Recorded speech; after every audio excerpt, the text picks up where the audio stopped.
한국 벤처 생태계 현황과 과제를 살펴보도록 하겠습니다. 대한민국은 전 세계 최빈국에서 출발했죠.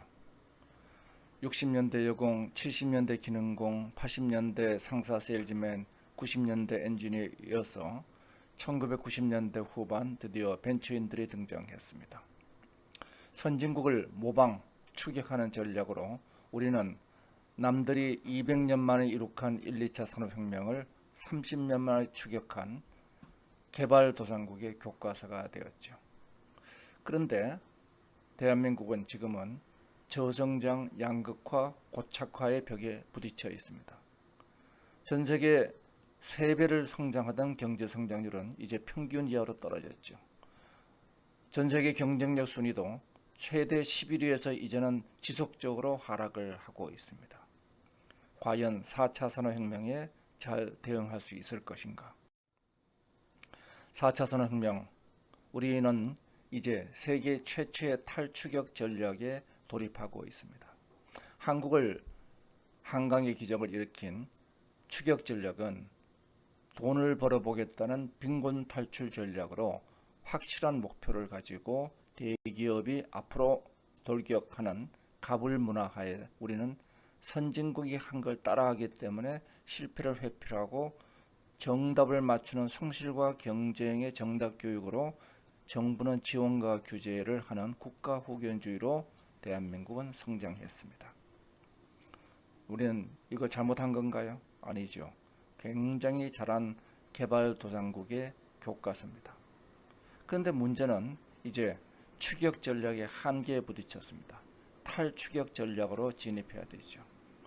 이제는 돈에서 꿈, 이제는 동기부여가 굶어 죽는 데서 새로운 미래의 꿈을 가지는 쪽으로 이동해야 됩니다. 이걸 이동 못하니까 젊은이들이 공무원 시험을 보죠.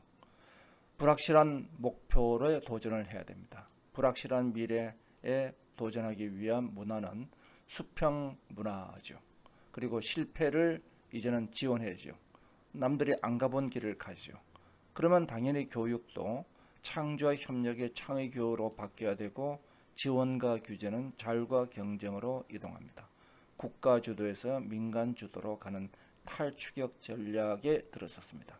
문제는 이러한 탈추격 전략에 성공한 국가가 있는가? 전 세계 하나도 없다는 거죠. 우리가 세계 최초의 탈추격 전략에 도전을 합니다. 여기는 이제 개방, 협력, 신뢰, 순환이라는 새로운 가치관으로 들어가야 됩니다. 바로 벤처의 가치관, 기업가 정신의 가치관입니다. 첫 번째 우리는 질문해야 되죠. 청년 일자리는 누가 만드는가? 대기업은 성장엔 기여하지만 고용은 마이너스입니다. 매년 대한민국의 대기업은 고용 실적이 줄어들고 있죠. 반면에 미국에서는 4%의 벤처기업이 일자리의 60%, 6%의 벤처기업이 영국의 경우는 일자리 54%를 창출했습니다. 성장과 고용 창출의 유일한 대안은 기업가 정신에 기반한 벤처밖에 없다. 실제로 천억 벤처가 등장을 하고 이들이 150만 이상의 고용을 하면서 한국의 미래를 이끌어가고 있습니다. 고성장 벤처 육성이 성장과 고용을 달성하는 유일한 대안입니다. 자, 그러면 이러한 창업 촉진이 모든 창업을 촉진해야 될 것인가? 아니라는 거죠. 한국은 개발도상국인 요소주도형 경제국가, 또 개발진행국인 효율주도형 경제국가, 선진국인 혁신주도형 경제국가 중에서 우리는 혁신주도형 경제국가에 속해 있지만 그 구조를 놓고 보면 요소주도형 경제국가보다 더욱 청년 창업이 적습니다. 반면에 장년 창업은 많은 나라죠. 전국 치킨집 대표자 연령 분포 40대 이상이죠. 대한민국은 청년 창업은 적고 장년 창업은 많아도 너무 많죠. 기회형 창업은 적고 생계형 창업이 지배적이라는 것입니다. 자, 그렇다면은 이러한 문제를 우리가 풀기 위해서는 지금 생계형 창업은 줄이고 혁신형 창업을 늘려야 된다. 2,800만 우리 근로자 중 25%에 해당되는 680만이 자영업인 생계형 창업자들입니다. 반면에 연간 3,000개 수준의 혁신형 벤처 창업이 이루어지고 있죠. 흔히 우리는 벤처는 많이 죽는다고 생각하지만 생계형 창업에 비해서 2배 이상 생존율이 높다는 것이 지난 10년간에 걸친 벤처기업협회의 통계입니다. 제가 이런 식을 하나 만들었어요. 과연 기업이 어떤 사회적 가치를 만드는가. 그래서 부가가치율에 생존율에 평균 매출액에 망했을 때 매몰 비용을 뺐습니다. 그랬더니 혁신형 벤처의 경우는 미래가치가 170억, 그리고 생계형 창업은 미래가치가 마이너스 1,000만 원이 나왔습니다. 삼성경제연구소에서도 유사한 결론을 내리고 있습니다. 기회형 창업이 자영업보다 생존율은 2배, 고용은 3배다. 자, 그럼 우리는 답이 정해졌죠. 우리는 생계형 창업에서 혁신형 창업으로 이동해야 된다는 겁니다. 연간 90만 가까이 이루어지는 생계형 창업을 연간 3천에 불과한 혁신형 창업으로 어떻게 바꿔주느냐 하는 것이 창업 전략의 핵심이 될 겁니다.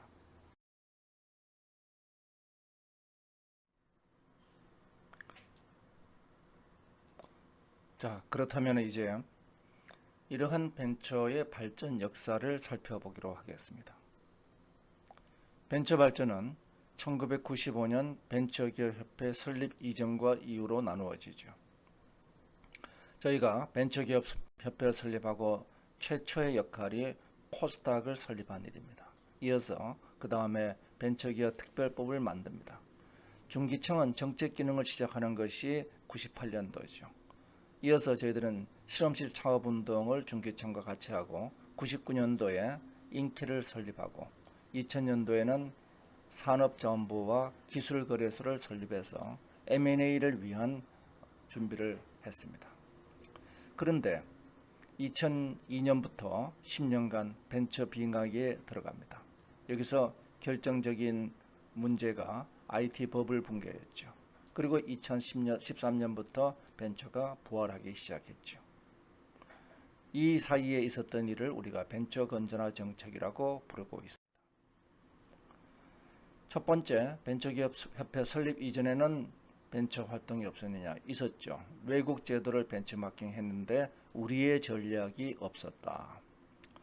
1985년까지 초기 벤처, 제가 만든 메디슨, 미래사는 비트컴퓨터 같은 회사들이 등장하죠. 지금 KTB가 등장하고, 그리고 86년부터 선도벤처가 만들어지고 벤처 창업지원법이 제정됩니다. 창투사, 벤처 캐피탈이 벤처기업협회보다 훨씬 먼저 생겼습니다. 그리고 이때 터보텍, 휴맥스, 한컴, 핸디소프트 등이 등장하죠. 우리가 이 시대를 사막의 나무 심기라고 얘기합니다. 나무 심으면 대부분 죽죠. 한국의 전략이 없었기 때문에. 그래서 이 당시는 시장 태동기로서 투자 회수 시장이 없습니다. 따라서 창투사들이 있는데 창업 투자 회사들이 투자를 안 해요. 그리고 담보부 융자를 합니다. 왜? 회수 시장이 없으니까. 그래서 캐피탈의 속성은 돈을 버는 겁니다. 돈을 벌 수 있게 하는 이러한 메커니즘이 미흡했다. 자, 이러한 문제를 안고 1995년도에 벤처기업협회를 설립합니다. 제가 95년도에 메디슨을 상장시켰습니다. 그때는 코스닥이 없었으니까 코스피에 상장시켰죠. 그랬더니 후배들이 찾아왔습니다. 우리도 해야 되겠다. 왜? 자금이 없고 인력이 없고 시장이 없기 때문이다. 그런데 이들 모두를 보면은 코스피에 상장할 수 있는 기준을 갖춘 회사가 거의 없었습니다. 자, 그렇다면 우리가 이 문제를 어떻게 해결할 것이냐? 각계약진으로 벤처 발전을 하는 것은 한계가 있으니까 이러한 자금 조달을 융자해서 투자로 가야 되고, 인력을 우리가 우수 인력을 끌어들여야 되고, 그리고 시장 개척을 할 수 있어야 되기 때문에 이 문제를 해결하기 위한 방안은 협회를 만들자. 이래서 벤처기업협회가 95년 12월에 만들어지죠. 이 협회 출범식 때 제가 발표한 것이 벤처 비전 2005가 되겠습니다. 제가 쓴 벤처 발전사 책 44페이지에 있는 내용인데 그냥 간단히 만든 겁니다. 금방 봐도 아시겠죠.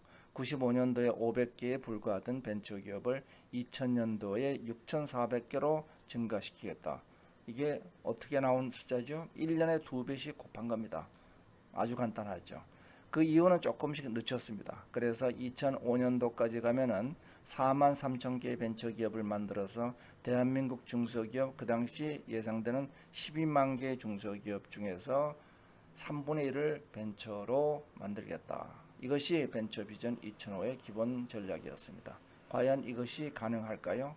자, 근데 뒤에서 보겠습니다. 저희들이 제시한 기본 방향은 자금은 융자에서 투자로 가야 된다. 시장은 국내에서 세계로 가야 된다. 인력은 급여에서 주식 옵션으로 가야 된다. 이 세 가지가 기본 인프라죠. 이러한 것들을 가지고 저희들이 최초로 한 것이 코스닥입니다. 우선 선도 벤처들을 살려야 되겠다. 이 선도 벤처들의 가장 큰 문제는 투자를 유치할 수 있어야 되는데 투자를 유치하기 위해서는 투자한 회사들이 돈을 벌 수 있는 회수 시장이 있어야 되겠다. 그래서 95년 11월 15일 벤처기업협회 설립 추진안에 코스닥을 집어넣고 96년 1월 16일 저희들이 등록 캠페인을 벌이기 시작하죠. 그리고 5월 17일 코스닥 증권을 설립합니다. 그때만 해도 매우 젊었네요.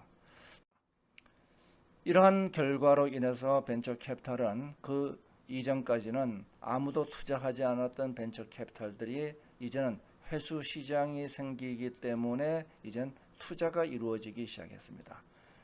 벤처기업에 벤처 캐피탈이 투자하고 이것이 코스닥에 상장을 하면은 자금을 회수하는 선순환 사이클이 만들어집니다. NHN, 다음, 옥션 이런 기업들이 일본에는 없습니다. 이 가장 큰 이유는 이러한 일을 하기 위해서는 새로운 벤처 기업가 정신이 필요한데 이 기업가 정신이 발휘될 수 있는 투자 자금 시장이 없었죠. 일본은 없었습니다. 일본보다 3년 일찍 우리는 코스닥을 만들게 됩니다. 그래서 적자 상태에서 비즈니스 모델로 코스닥 등록을 가능하게 하고 이를 통해서 시장 확대 자금이 조달된 NHN 다음이 해외 기업에 대한 우위 확보를 해나가기 시작하죠. 투자 자금의 선순환 고리가 만들어지고 창업본이 만들어지고 스톡옵션을 통해서 고급 인력이 유입되기 시작합니다. 단지 하나 바꿨을 뿐인데 세상이 바뀌는 거죠. 1997년도에는 저희들이 벤처기업 특별법을 만듭니다. 벤처기업 특별법은 스타트업, 창업 벤처를 위한 법들이 되겠습니다. 자, 벤처를 우리가 어떻게 성장시킬 것이냐. 미국은 슐레패커드 시초로 50년 동안 자연 발생적 성장을 했죠. 나스닥이 71년도에 오픈하면서 벤처와 동반 성장을 했습니다. 한국은 미국을 벤치마킹하면 어떻게 될 것이냐? 50년이 필요합니다. 너무 오래 걸려요. 우리는 50년이 아니라 5년 만에 이 일을 마쳐야 됩니다. 압축 성장을 해야 됩니다. 따라서 정책 및 제도를 통한 압축 성장의 길을 선택했고 이것을 저희들이 벤처 새마을 운동이라고 명명했죠. 자, 벤처 특별법 안에 있는 대표적인 제도 하나입니다. 벤처 빌딩 제도가 들어감으로 인해 가지고 그 당시에 이 낙후됐던 구로밸리, G밸리가 완전히 이렇게 변모했습니다. 그런데 여기에 정부의 정책 자금이 투입된 것이 얼마나 될까요? 없습니다. 하나도 없습니다. 정책 자금 전무한 상태로서 벤처기업 특별법의 효과로 이와 같은 구로 G밸리가 세계 최대 벤처 밀집 단지가 만들어졌고 이것이 이제 판교밸리로 연결 확산이 이루어지고 있습니다. 중요한 것은 정부의 직접 지원이 된다 하더라도 여기 얼마나 투입이 될 수 있겠습니까? 가장 중요한 것은 선순환 생태계를 만드는 일이다. 그래서 코스닥이 자금의 선순환 생태계를 만들었다면 벤특법은 이러한 창업의 선순환 생태계를 만들어낸 것이죠. 이래서 코스닥이 선도 벤처를 육성하는 엔진이었다면 벤특법은 창업 벤처를 육성하는 엔진으로서 초기 5년 이내의 스타트업들을 여기서 끌어나가자. 이 당시 코스닥 상장에 걸리는 평균 시간은 8년이었습니다. 그래서 5년까지 벤특법으로 만들어지고 그리고 이 8년 사이에 있는 갭 3년은 뒤에서 나오는 기술 거래소로 연결고리를 만들자 하는 것이 전체적인 그림이었습니다.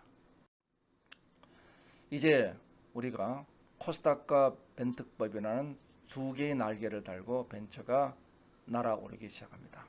이어서 98년부터 우리는 확산을 해 들어가는데 바로 IMF 충격이 왔죠. 벤처는 미리 준비되어 있었습니다.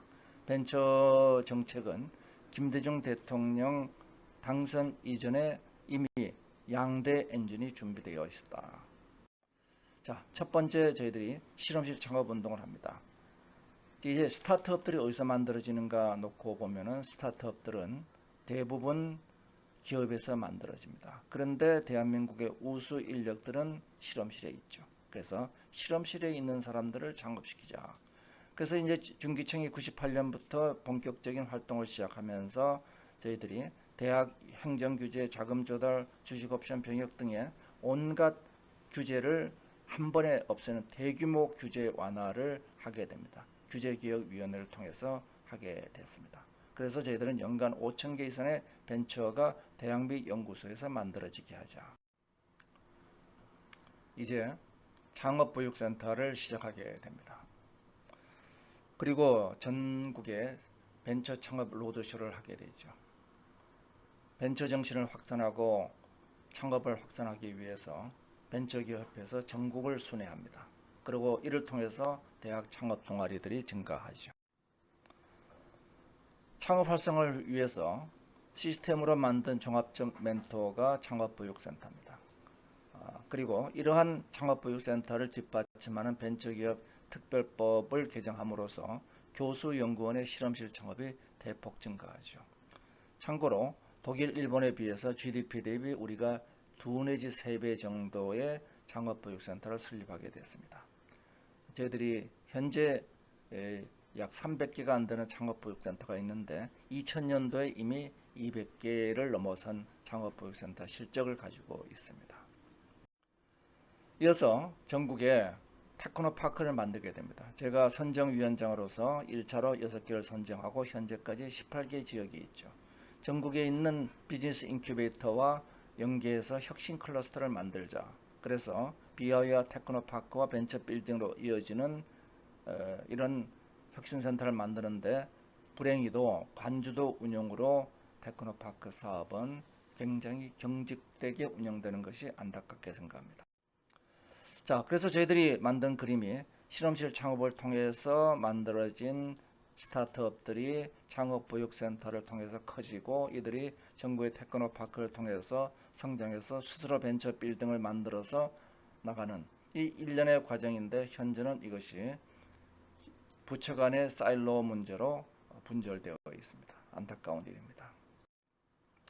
이어서 저희들이 한국판 후보댐 프로젝트를 합니다. IMF 위기를 극복하기 위해서 그 당시에 황소개구리 잡기 이런 일을 했죠.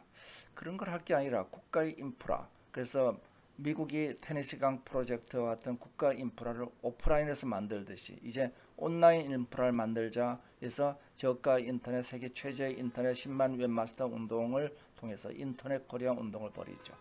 자, 그랬더니 어떤 일이 생기느냐? PC방이 확산되면서 네트워크 장비 회사가 살아나기 시작합니다. 이어서 넥슨 웨너위즈, NC소프트 같은 게임 회사들이 부상을 해요. 그리고 네이버 다음 같은 토종 포털 시장이 확대됩니다. 이어서 옥션 인터파크 등의 온라인 유통업체가 등장하죠. 한국이 일본 앞서는 결정적 계기가 됐습니다. 다시 돌아보면은 저희들이 이 당시 해온 일련의 일들은 정부 자금이 투입된 것이 거의 없습니다. 코스닥 만드는 일, 벤처기업 특별법 만드는 일, 그리고 인터넷 코리아 운동 전체가 하나의 제도일 뿐이죠. 이기심을 승화하는 제도들입니다. 이어서 전 세계 글로벌화를 위해서 미국 대통령 방미 중에 미국에 있는 재미 기업인들과 협력해서 설립을 하죠. 현재 전 세계에서 800명이 활동을 하고 있는 중입니다. 자, 우리는 다시 돌아보면은 2000년 시점에 고위험 고수역의 벤처 생태계를 대한민국이 만들었습니다. 근데 그것이 그냥 만들어진 것이 아니라 세계 최고의 벤처 생태계였습니다. 벤처기업협회가 주도해서 만든 세계 최초의 벤처기업 특별법, 그리고 저희들이 미국의 최초의 이머징 마켓인 코스닥, 그리고 세계 최초의 기술거래소, 세계 최초의 실험실 창업제도, 이런 것들이 연결돼 가지고 세계 최대의 제도 경쟁력을 가지면서 벤처기업 수가 미국 외 최다, 코스닥이 미국 외 최대 금융을 만들어내게 됐죠. 자, 그런데 이제 추락하는 것은 날개가 있습니다. 벤처의 실현기가 오게 되죠. 1차 벤처 붐 시절에 우리는 벤처기업 수가 수직 상승합니다. 아까 기억하실지 모르겠습니다. 2000년도에 우리 목표가 6,400개 벤처기업이었는데 실제 2000년도에 8,700개, 2001년도에 11,000개를 넘어섰습니다. 수직 상승을 했죠. 1년에 2배 이상 늘어났다는 것입니다. 스톡옵션으로 벤처가 유치되면서 수많은 사람들이 대기업에서 벤처로 이동했습니다. 대기업의 수치를 능가하고 코스닥이 코스피를 압도했죠. 최고의 신랑감이 벤처인이라고 2000년 5월 1일자 동아일보는 보도하고 있습니다. 그리고 이스라엘을 능가합니다. 한국에 이 당시 99년에 벤처기업 수가 일본을 능가했고 대만, 이스라엘을 훨씬 능가했다. 자, 그런데 우리가 이제 2000년도에 나스닥이 폭락을 하고 코스닥이 폭락을 합니다. 이 나스닥과 코스닥의 폭락은 전 세계적인 IT 버블 폭락 현상이죠. 한국만의 문제가 아닙니다. 글로벌한 문제인데 2002년도에 이것을 한국의 문제로 보고 국내 벤처기업 건전화 방안을 발표합니다. 그 핵심 내용은 이렇습니다. 코스닥을 건전화를 위해서 코스피에 통합한다. 그리고 벤처 인증 제도를 보수화시키고 안 망하는 기업을 인증하자. 주식 옵션을 보수화시키고 기술 거래소를 통폐합시킨다. 그 결과는 뭐냐? 다산다사의 벤처 생태계가 안정 보수로 가면서 생태계는 붕괴해 버렸습니다. 벤처 건전화 정책으로 인해서 벤처 빙하기가 오게 되죠. 2000년까지 세계를 앞서가던 벤처 선도국 대한민국은 10년의 벤처 빙하기가 시작되면서 급격히 벤처 기업 수가 줄기 시작합니다. 그나마 2005년도에 벤처 어게인 정책으로 다시 회복하기 시작하지만 고품질 벤처가 만들어지진 않습니다. 이제 대한민국은 벤처 선도국이 아니라 벤처 추종국이 되어버렸죠. 이스라엘의 요즈마 그룹 한국 지사장 이원재 지사장의 얘기입니다. 믿기 어렵지만 10년 전만 하더라도 이스라엘에서는 한국의 벤처 환경을 부러워했어요. 당시 벤처 붐을 타고 한국에선 10,000개가 넘는 벤처 기업이 쏟아져 나왔잖아요. 자, 그럼에도 불구하고 벤처는 성과를 냈습니다. 벤처 기업의 성과는 경제 성장의 1% 기여를 합니다. 대한민국 경제 성장률 3%가 안 되죠. 그리고 총 매출액 350조, 총 고용 150만. 그래서 대기업이 줄인 인력을 벤처가 흡수를 합니다. 이 매출액은 삼성보다 많죠. 천억 벤처만 하더라도 500개에 도달했고 이들이 107조의 매출을 2017년도에 하고 있어요. 16년도에 하고 있습니다. 2017년 통계는 아직 안 나왔습니다. 1조 벤처가 10개 이상 등장했고 세계 1위 기업 중에서 절반이 벤처 기업들입니다. 대기업은 글로벌 역량을 가지고 성장을 견인했지만 양극화의 문제를 가져왔습니다. 벤처는 혁신 역량을 가지고 성장과 고용의 문제를 해결하면서 양극화를 해소해 왔죠. 2017년 발표 기준으로 전국의 신설 법인은 증가되고 있었습니다. 연도별 벤처 펀드 결성도 증가하고 있었죠. 창업경진대회, 엔젤 투자 규모 이 모든 숫자가 회복되고 있었습니다. 제가 회복이란 말을 쓰는 것은 벤처 투자가 이미 2000년도에 3조에 달했습니다. 이제 그 수준을 회복하고 있다. 그리고 엔젤 투자도 이미 2000년도에 3천억에 달했습니다. 이것이 회복하고 있다 하는 얘기입니다. 벤처 역사를 요약하면 이렇습니다. 95년 벤처기업협회가 주도해서 정책을 만듭니다. 근데 98년부터는 중기청과 벤처기업협회가 협력해서 한국을 이끌어가는 특법 수정과 세계적인 벤처 생태계를 만들어내죠. 그런데 2000년 IT 버블 붕괴로 이때부터는 정부가 주도하면서 시장 실패를 벤처 건전화 정책으로 만들면서 국가 실패를 하게 되죠. 4대 벤처 생태계 파괴로 벤처 빙하기, 10년 빙하기가 도래합니다. 이 10년 빙하기로 인해서 벤처 선도국이 벤처 후발국이 되어버렸습니다. 2013년 벤처가 해빙했지만 정부주가 투자로 부활합니다. 초기 생태계의 복귀가 미흡하죠. 이따가 문제를 다시 보겠습니다. 이제 한국의 기업가 정신을 보도록 하겠습니다. 경영학의 그루 피터 드러커 교수죠. 이분에게 기업가 정신 최고 실천국이 어디냐 물어봤습니다. 말할 것도 없이 그것은 대한민국이다. 대한민국은 40년 전에 산업도 없었고 고등교육을 받은 사람도 없었고 한국전쟁으로 초토화됐고, 그런데 대한민국은 세계 12위 국가로 부상했습니다. 한국의 경제사회 발전사는 인류의 소중한 문화유산이다. 기소르만 교수의 얘기죠. 자, 이런 대한민국이 이제는 기업가 정신이 추락했습니다. 선호하는 직장, 우리 사업가는 16위에 해당됩니다. 자, 그러면은 기업가 정신이 어느 정도 추락했느냐? 배우자 직업선호 1위 공무원, 자식 직업선호 1위 공무원, 대학생 직업선호 1위 공무원, 그리고 청년 직업 조사에서도 공무원 공기업이 60%가 넘습니다. 벤처 기업가가 미국은 1위죠. 우리가 50% 넘는 창업 희망자가 이제 3%로 주는 사이에 스웨덴은 30%가 45%로 늘었습니다. 한국의 기업가 정신은 추락했습니다.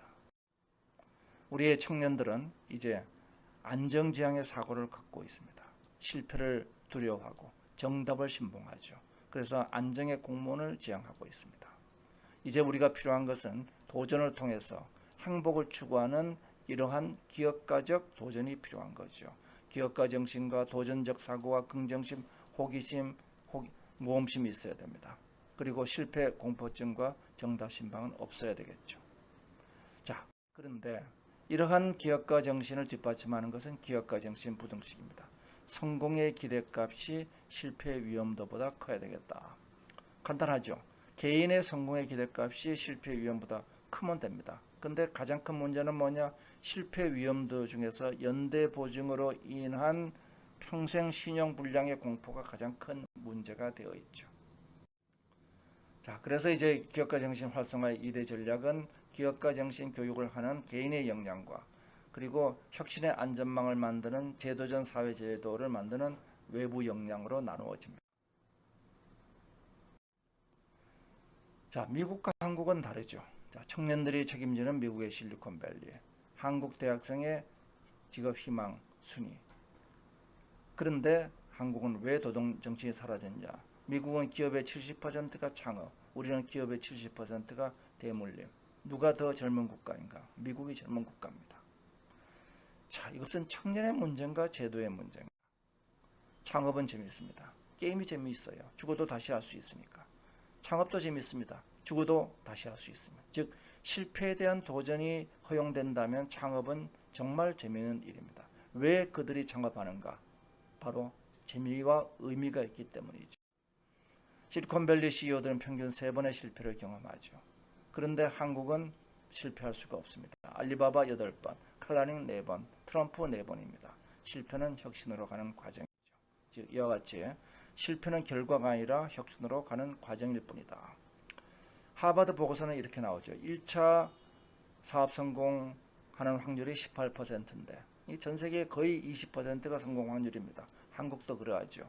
실패 후 성공이 20%, 즉 1차 성공보다 실패한 사람의 성공 확률이 더 높다는 겁니다. 따라서 실패는 혁신의 본질이고 이러한 실패 학습 제도전의 선순환이 이것이 굉장히 중요합니다.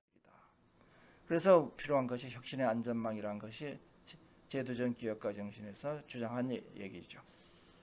그래서 정직한 실패의 원칙적 제도전을 보장해라. 대표에서 연대보정, 채무부정성, 배임처벌, 회수시장 이런 문제를 해결하라 하는 것입니다. 자, 개인의 도전은 어떻게 되는가? 우선 개인의 도전을 하는 기업가 정신, 기업가 정신이 교육할 수 있는가? 여기에 대해서는 애리조나 주립대학에서 13년간에 걸쳐서 추정 연구를 했습니다. 자, 기업가 정신 교육받은 쪽이 창업이 3배 많더라. 오케이. 그런데 창업 안 한 사람은 어떠냐? 그들도 연수입이 27% 많고 자산이 62% 많더라. 이후의 경우는 취업도가 2배 증가되더라. 무조건 우리가 기업가 정신 교육 하자는 결론이죠.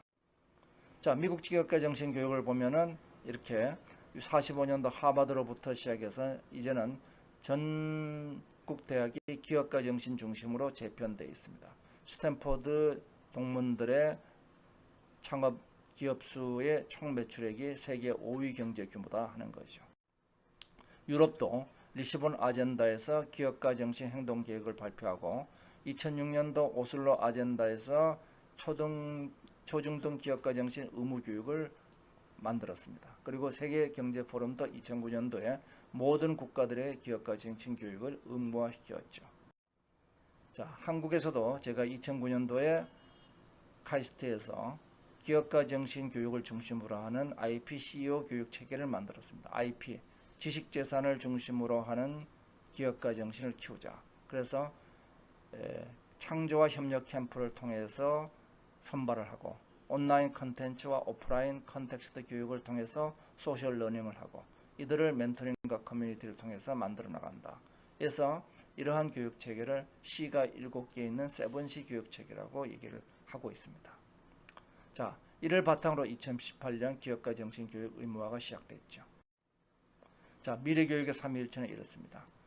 코딩 교육, 메이커 교육, 기업가 정신 교육. 이 세 가지는 다른 것이 아니고 이 세 가지는 모두가 하나의 삼위일체로 연결되는 것이다.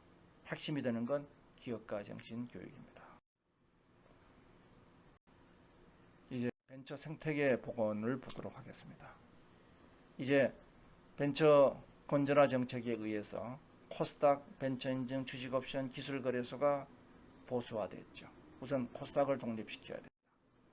벤처 생태계가 1년에 250개 상장하는 코스닥이 37개 규모까지 줄었죠. 이제 다시 100개 수준으로 회복했습니다만 1000억 벤처 수는 급속히 증가했습니다. 전체 벤처 산업은 증가했는데 그 벤처 산업의 젖줄인 코스닥은 감소를 한 거죠. 이것이 대한민국 벤처 생태계의 가장 큰 병목이 되어버렸습니다. 나스닥은 똑같이 코스닥과 같이 법을 붕괴를 했지만 나스닥은 별다른 조치를 안 취했기 때문에 회복을 하죠. 2배 이상 상승했습니다. 코스닥은 계속 침체되고 있는 중이죠. 자, 두 번째 벤처 인증제입니다. 초기에 우리는 기술 중심으로 벤처를 인증했습니다. 사전심사에서 사후증벌로 갔죠. 그런데 벤처 생태계를 벤처 인증을 기술 기업에서 재무 기업으로 이동을 시키죠. 이것이 벤처 건전화 정책입니다. 그래서 고기술 고위험의 기업을 저기술 저위험 기업으로 이동시킵니다. 그래서 고성장 기업이 부재하는 벤처 생태계가 되어버리죠. 주식옵션은 세무 회계 기준을 바꿈으로 인해서 인재 유입이 차단됩니다. 그래서 IFRS의 허용 범위 내에서 유사 주식옵션제 도입이 절실하죠. 기업은 사람이 있어야지 큽니다. 그런데 주식옵션 발행 기업은 이제 이렇게 1차 벤처 붐 때 주식옵션 발행을 통해서 인재들이 벤처로 갔습니다. 이제는 벤처 기업은 증가했지만 주식옵션 활용은 극히 저조합니다. 그 유용성 문제가 아직 해결되지 않은 것은 회계 기준의 문제입니다. 기술거래소 문제는 벤처와 대기업의 연결고리죠. 이 연결고리를 만들기 위해서는 기술거래소 통폐합 이후에 거래가 급속히 위축됐습니다. 이 문제를 우리가 해결해 줘야 되는 것이죠. 전체적인 벤처 생태계 모델을 보도록 하겠습니다. 자, 이제 벤처 생태계 모델을 보도록 하겠습니다. 저희들은 기존의 생태계 모델과 다른 4개의 갭을 넘어가는 악마의 강, 죽음의 계곡, 다인의 바다, 제도진의 사막을 넘어가는 쿼드 사이클 모델, 4개의 사이클을 넘어간다. 그래서 기업 활동이 있고 자본 활동 2개를 나눠서 아이디어를 인벤션 캐피탈이 투자해서 만든 것을 다시 회수하는 기술과 IP 시장에서 회수하는 아이디어 사이클, 그리고 기술과 IP를 사업화하는 대투자는 엔젤 투자로 돌아가는 제품과 서비스의 혁신 사이클, 그리고 제품과 서비스를 시장 진입하는 데 필요한 시장 진입 사이클, 여기에 벤처 캐피탈의 역할을 하죠. 그리고 제도전의 사이클, 4개의 코드 사이클로 만들었습니다. 스타트업 전략은 ICO와 크라우드 펀딩, 스케일업 전략은 회수시장과 M&A, 글로벌화 전략은 개방 플랫폼 전략, 제도주는 유한 책임 주식회사 전략이죠. 자, 저희들이 미국, 핀란드, 독일, 영국을 비교해 보면은 미국은 모든 이 사이클들이 밸런스를 만들어 가지고 있습니다. 핀란드는 한쪽으로 치우쳐져 있죠. 공학 중심형이라고 명명했습니다. 독일은 중소기업 중심형, 영국은 시장 중심형. 한국은 어떠냐? 한국은 정부 주도의 공급 중심형입니다. 그래서 저희들은 사전 연대 보증을 하고 엔젤 자금 투자를 확대했고 벤처 모태 펀드를 확대하고 과다한 창업 지원 자금을 하고 이것을 순환 중심적 사고로 바꿔야죠. 사후징벌적 배상, M&A 시장, 코스닥 재건, 과수한 제도전, 기업가 정책을 뒷받침해야 됩니다. 그래서 저희들이 K선 혁신 생태계 모델을 제시하죠. 창업 정책은 과다한 창업 지원을 자제하라. 그리고 성공한 사람들이 후배를 키울 수 있도록 뒷받침하고 실패한 사람들이 재도전할 수 있게 하고 이들이 정말 도덕적 해이가 있는 사람들은 사후징벌을 가중징벌하고 그리고 이들이 M&A와 글로벌화로 전 세계로 나갈 수 있도록 하라.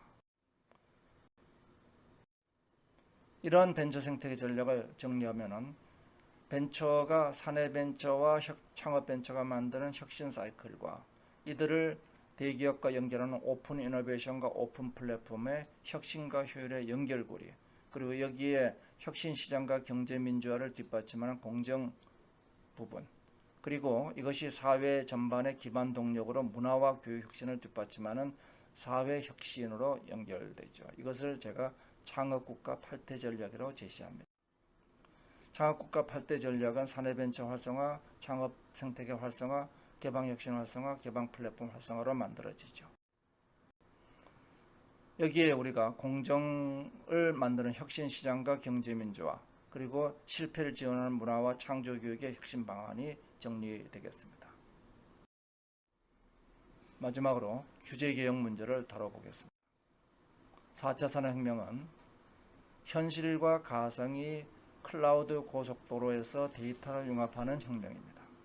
한국 산업화가 경부고속도로라는 대동맥으로 이루어졌듯이 4차 산업혁명은 클라우드 고속도로로 이루어지죠. 이래서 현실 세계에서 데이터를 수집하는 개인정보 수집, 공공정보 개방 이 두 가지 문제가 풀려야 되고 클라우드에서 데이터가 만들어지는 클라우드의 빅데이터 규제가 각각 풀려야 되고 이 데이터를 활용해서 인공지능 활용하는 규제와 인력 양성 문제를 풀어야 되고 그리고 이 기업들이 현실에 진입하는 오프라인 진입 규제와 신산업 네거티브 규제를 풀어줘야 됩니다. 벤처 활성화 정책은 두 가지로 나눠집니다. 기존의 벤처 건전화 정책으로 파괴된 생태계를 복원하는 일, 코스닥, 벤처 인증제, 주식 옵션, M&A 거래소 그리고 벤처 활성화를 위한 기업가 정신 의무화, 혁신의 안전망, 투자 활성화가 있습니다. 이 새로운 정책은 모두가 지금 통과가 됐습니다. 과거의 정책들은 아직 미뤄지고 있죠. 이러한 일을 하기 위해서 벤처 생태계 K선의 역할, 지금까지 했던 일들을 정리해 보았습니다. 네, 감사합니다.